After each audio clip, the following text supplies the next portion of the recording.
ఎంతో బలం ఉంది. అత్యాధునికమైన ఆయుధ సంపత్తుంది, టెక్నాలజీ ఉంది, మాకు తిరుగే లేదు అన్న ఇజ్రాయిల్ కంట్లో నలుసుగా ఉంది ఈరోజు హమాస్. ఒక ఇజ్రాయిల్నే కాదండి, ఈ హమాస్ అనే ఉగ్రవాద సంస్థ అమెరికాతో పాటు, సౌదీ అరేబియాతో పాటు ప్రపంచంలో చాలా దేశాల్ని వణికించేస్తోంది గజగజమని. F-35 లాంటి అత్యాధునిక యుద్ధ విమానాలు, సాయుధ డ్రోన్లు, విధ్వంసక క్షిపణులు, సుక్షిత బలగాలతో ఇజ్రాయిల్ ఈ రోజున ప్రపంచంలోనే అత్యంత శక్తివంతమైన దేశాల జాబితాలో ఉంది. గుట్టుచప్పుడు కాకుండా ప్రపంచంలో ఎక్కడికైనా టార్గెట్ని పర్ఫెక్ట్గా క్లియర్ చేసే గూఢచారులు కూడా ఆ దేశంలో ఉన్నారు. అలాంటి గొప్ప సైనిక శక్తి ఒక చిన్న మిలిటెంట్ ముఠా హమాస్ సవాళ్లు రువ్వుతోంది. గుక్క తిప్పుకోకుండా దాడులు చేస్తోంది. అసలు ఎవరు, ఏమిటి ఈ హమాస్ కథ చూద్దాం. హమాస్ పూర్తి పేరు హర్కత్ ఆల్ ముఖావమా ఆల్ ఇస్లామియా. పాలస్తీనాలోని 2 రాజకీయ పక్షాల్లో ఇదొకటి.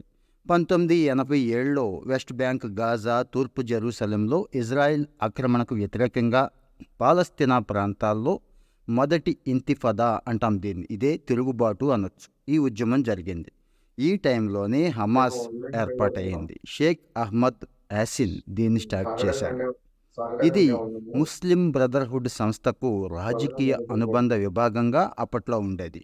1988లో హమాస్ తన చార్టర్ని ప్రచురించింది కూడా, అంటే ఎస్టాబ్లిష్ చేసింది.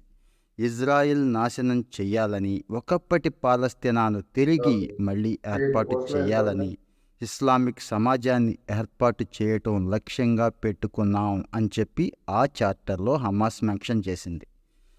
1993లో పాలస్తీనా నేత ఏసర్ అరాఫత్, అప్పటి ఇజ్రాయిల్ ప్రధాని ఇజ్హాక్ రాబిన్ మధ్య ఓస్లో ఒప్పందం జరిగింది. నార్వేలో ఓస్లోలో ఉన్న ఒప్పందం చాలా చారిత్రక ఒప్పందం ఇది. దీని ప్రకారం వెస్ట్ బ్యాంక్, గాజాలో పాలస్తీనా అథారిటీ ఆధ్వర్యంలో పరిమిత స్వయం పాలన ప్రభుత్వం ఏర్పాటయ్యింది. దీన్ని అప్పుడే హమాస్ తీవ్రంగా వ్యతిరేకించింది. ఒప్పందాన్ని నిరసిస్తూ ఆ రోజు చాలా హింస కూడా దిగింది. ఇదే ఏడాది ఏప్రిల్లో ఫస్ట్ టైం ఆత్మాహుతి దాడికి హమాస్ పాల్పడింది.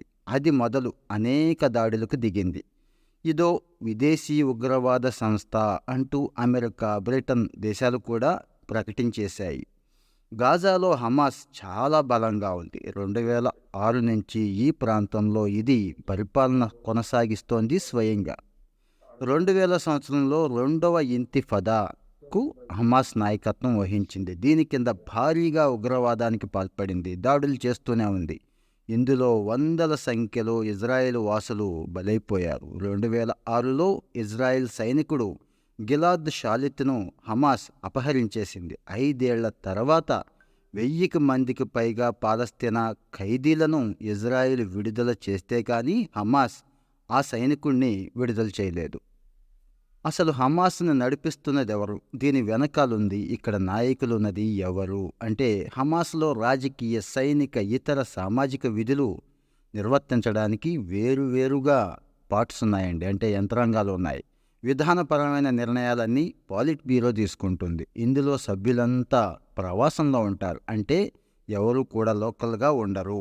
ఇక ఫీల్డ్ లెవెల్లో విషయాల్ని గాజా, వెస్ట్ బ్యాంకులో ఉన్న స్థానిక కమిటీలు సూపర్వైజ్ చేస్తూ ఉంటాయి. ప్రస్తుతం హమాస్కు ఇస్మాయిల్ హనియా రాజకీయ అధిపతిగా ఉన్నాడు. ఈయన 2020 నుంచి ఖతార్లోని దోహా కేంద్రంగా ఇతని యాక్టివిటీస్ చేస్తున్నాడు. హమాస్ వ్యవస్థాపకుడు యాసిన్ను 2004లో ఇజ్రాయెల్ బలగాయలు చంపేశాయి కూడా.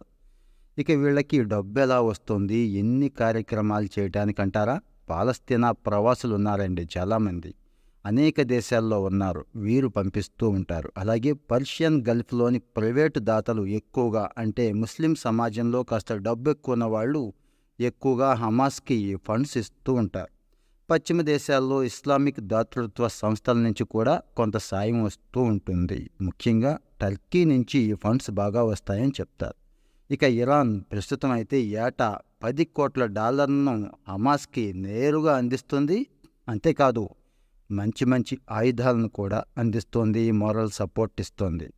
హమాస్ ఆయుధాల్లో ప్రధానమైనవి నేల నుంచి నేల మీదకి లక్ష్యాలను ప్రయోగించే సామర్థ్యం ఉన్న రాకెట్లు. లక్ష్యాన్ని ఖచ్చితంగా పర్ఫెక్ట్గా ఛేదించేలా స్వీయ మార్గ నిర్దేశక సామర్థ్యం అంటారు. దీన్ని గైడెడ్ మిసైల్స్ అంటారు. వీటికి ఉండదు ఈ టెక్నాలజీ. అయినా కూడా గుడ్డెదురుగా అన్నట్టుగా వీళ్ళు ప్రయోగించేస్తూ ఉంటారు. పెద్ద సంఖ్యలో వీటిని ఎప్పుడైతే ప్రయోగించామో అప్పుడు ఇజ్రాయిల్ కూడా ఏమీ చేయలేదు. ఇదే ఇప్పుడు ఇజ్రాయిల్ని చిరాకు పెడుతోంది. వీటి సామర్థ్యాన్ని వీళ్ళు రోజు రోజుకి పెంచుతున్నారు. మోటార్లతో కూడా దాడులకు దిగుతున్నారు. మండే స్వభావం ఉన్న పరికరాలతో కూడిన బెలూన్లను ఇజ్రాయెల్ మీదకు వదులుతోంది హమాస్. వీటి వల్ల మంటలు చెలరేగి భారీగా నష్టం కలుగుతుంది. హమాస్లో ప్రస్తుతం 30,000 పైనే మిలిటెంట్లు ఉన్నారు. అలాగే 400 పైన సాయుధులైన కమాండోలు ఉన్నారు అని చెప్తున్నారు. ఇక ఇరాన్, సిరియా సాయంతో గాజాలో ఒక రహస్య ఆయుధ సరఫరా వ్యవస్థను హమాస్ ఏర్పాటు చేసుకుంది. ఈ మార్గంలో దీర్ఘశ్రేణి రాకెట్లు, పేలుడు పదార్థాలు, యంత్రాలు ఈజిప్టు సరిహద్దు గుండా గాజాలోకి వస్తూ ఉంటాయి. మొదటి నుంచి ఇరాన్ అనేక మార్గాల్లో సైనాయి ద్వీపకల్పం దాకా పంపిస్తూ ఉంటుంది. ఇక్కడి నుంచి వాటిని సొరంగాల గుండా గాజాకు పంపిస్తున్నారు. 2013లో ఈజిప్టులో బాధ్యతలు చేపట్టిన అల్-సిసి హమాస్ పట్ల చాలా కఠినంగా ఉన్నాడు. ఆయుధాల్లో కొన్ని గాజాలోని సంచార కర్మాగారాల్లో కూడా తయారవుతున్నాయి. అంటే గాజాలో ఆయుధాల తయారీ కూడా వీరు మొదలుపెట్టారన్నట్టు. అందుకే ఇజ్రాయెల్ రీసెంట్గా చేస్తున్న దాడుల్లో ఆయుధ కర్మాగారాల మీద, రేడియో స్టేషన్ల మీద దాడి చేస్తున్నాం అంటున్నారు. వీటిని ఇరాన్ నుంచి సాంకేతిక పరిజ్ఞానం అందుతోంది హమాస్కి. ఈ రాకెట్లకి ఇంధనాన్ని, ఎరువులు, పంచదార పాకం వంటి వాటితో తయారు చేస్తున్నారు. అంటే ప్రైమేటివ్ లెవెల్ అన్నట్టు. ఒక 50-100 సంవత్సరాల కిందట రాకెట్లు తయారు చేయడానికి ఏ మెటీరియల్, ఏ టెక్నాలజీ వాడుతున్నారో అలా బండగా ఈరోజు హమాస్ తయారు చేస్తోంది. రోజు రోజుకి టెక్నాలజీ పెంచుకుంటుంది. హమాస్ ఆయుధ కర్మాగారాలు గాజాలో పౌరుల ఆవాసాలకు దగ్గరగా ఉంటున్నాయి. వీటిని లక్ష్యంగా చేసుకోవటం ఇజ్రాయెల్కి కష్టమవుతోంది. ఒకవేళ లక్ష్యంగా చేసుకుంటే సాధారణ పౌరులు చనిపోతారు. అంతర్జాతీయ సమాజంలో ఇజ్రాయిల్ పరువు ప్రతిష్టలు పోతాయి. కాబట్టి ఈ రకంగా హమాస్ ఇజ్రాయిల్ని చిక్కుల్లో పడేస్తోంది.